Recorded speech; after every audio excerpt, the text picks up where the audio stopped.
Hi subscribers, hope you're doing well. And today we're going to see today you're in your second day of your MCP training, the Model Context Protocol training. So in this session, I'm not going to bore you with a lot of theory stuff, but I'm going to take you through a real time fundamentals. So you're going to learn an AI toolkit. So at the end of this model, you will be able to install and you'll be able to configure your AI toolkit for Visual Studio Code, and you will be able to navigate the model catalog and you'll be able to understand different model sources. You can use the playground for your model testing and experimentation.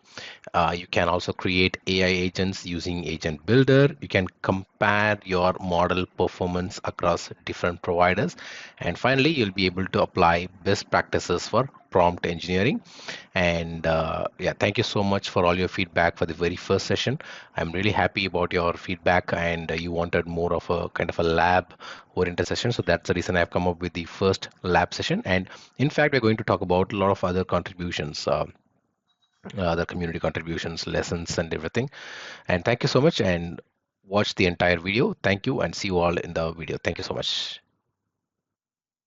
Hi, welcome you all again.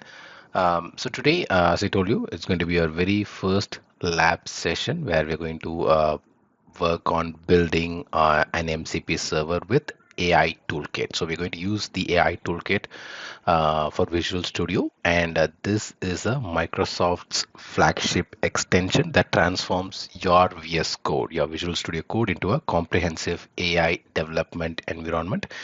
And this toolkit actually bridges the gap between the AI research and for any practical application development, making generative AI accessible to developers of all skill levels. Uh, Before I take you about the key capabilities, let me tell you why this AI toolkit matters. And before that, I'll show you how to add this. Uh, Press Control Shift X. It will take you to the extensions, and if not, click on the uh, extensions here. And yep, so search for AI toolkit for Visual Studio Code, and you will get to see this Visual Studio Code window. So you can go through the details. It is mainly for model catalog. It has a playground, and you can do I mean, like, it helps you for creating, for optimizing prompts, for iterative improvement of prompt engineering techniques. You can do bulk run, you can evaluate an AI model with a data set, you can do a fine tune of it. So yeah, click on it and you can install your AI toolkit for Visual Studio Code.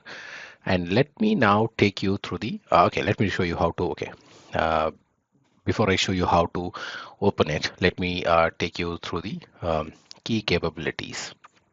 So, uh, when talking about the model catalog, so as you see here, the model catalog part, so you have access to 100 plus models from GitHub, or Onyx, OpenAI, Anthropic, Google, and you can even get the BYOM support, which is you can integrate your own models. That is, bring your own models. You can get support from here, and then you have an interactive playground. You can do real-time model testing with chat interface. You get multi-modal support where you can handle text, images, and attachments, and even for batch processing, so you can run multiple prompts simultaneously. And you have got model evaluation, like you can do built-in metrics. So all these are the key capabilities. And coming back to why this AI toolkit matters, why not any other extension? So first thing is the accelerated development. So from idea to prototype in minutes, you can do it through the AI toolkit.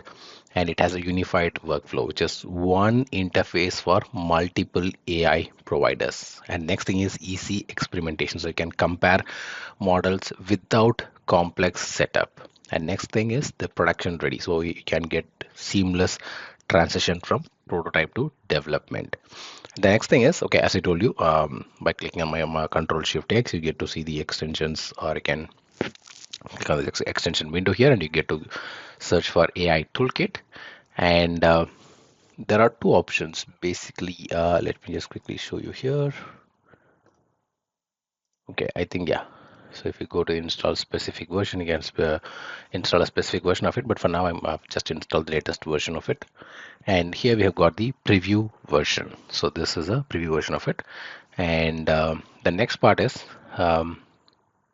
make sure that the AI toolkit appears in the VS Code. So for now, I think I have installed it. So you could see it shows only uninstall, and which means it has been installed and it has been activated. The next part is we're going to navigate to the model catalog, and for that what I'll do is once you add it, automatically you can see the AI toolkit here. Yep, on the left side. So this is the icon, the AI toolkit. So I'm opening it, and once you find you have opened it, so make sure you have opened it and you are in this step. So once you opened it, you can see all these on your left side, which is my model. So we're going to add a model here, and you have got a catalog, you have got a conversion, a preview, and then you have got fine tuning. And in fact, in the tools, you have got playground, agent builder, you have got bulk run, you have got evaluation, and much more. So we're going to see all of these in the upcoming videos. But for now, we're going to add a catalog, right? So that's the first step. We're going to add a model for us. And for that, click on the under the models. So you can see my models tools. I'm going to minimize everything.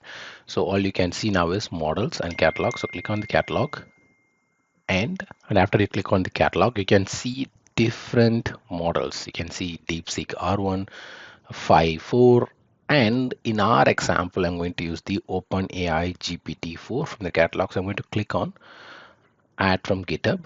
So once I click on add from GitHub, it will take me to the authentication. So if it takes you to the authentication, please do authenticate through your GitHub. And once you have made it, once you added it to your GitHub, automatically you can see under the GitHub, you can see you've got OpenAI GPT. Let me close everything else before I go on to that.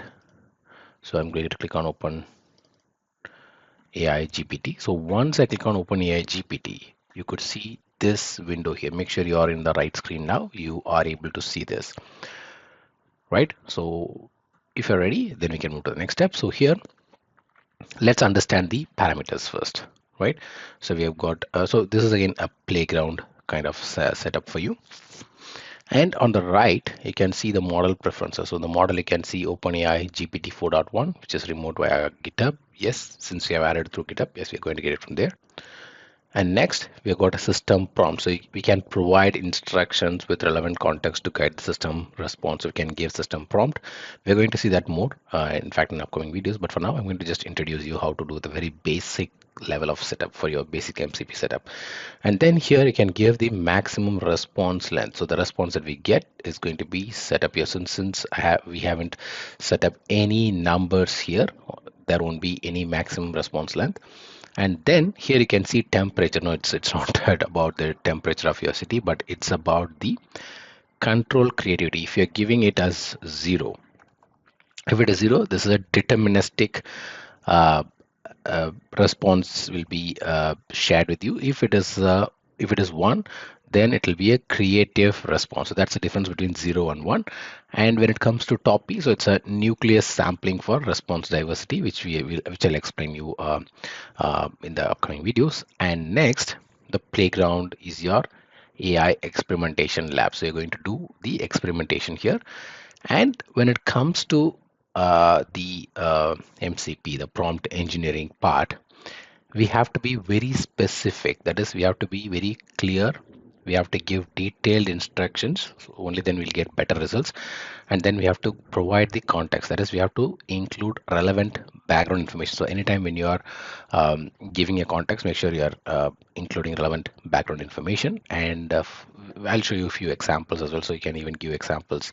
You can show the model what you want with examples, and then you can iterate. So you have to refine your prompts based on the initial results. So this looks more like a kind of an AI, but just understand this is going to be the initial step. Without understanding how AI works, how the prompt engineering works, we won't be able to move to the next level, which is the MCP.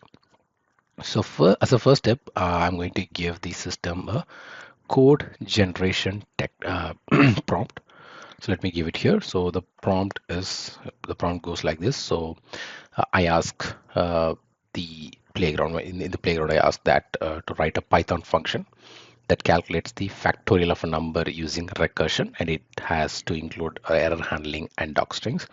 So when I click on send, automatically I get the code of it, right? And you can see here I've used 237 tokens for it, which is I initially have a set of tokens for me to use on daily basis. So out of my original tokens, I've used 237. So that's what it is mentioning. So it's a kind of a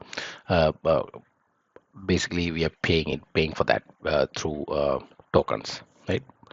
And then another example. So I'm going to try another example. Uh, Previously, I tried with code generation, and now I'm going to try a creative writing. And here is the prompt. These are again a previously tested prompt.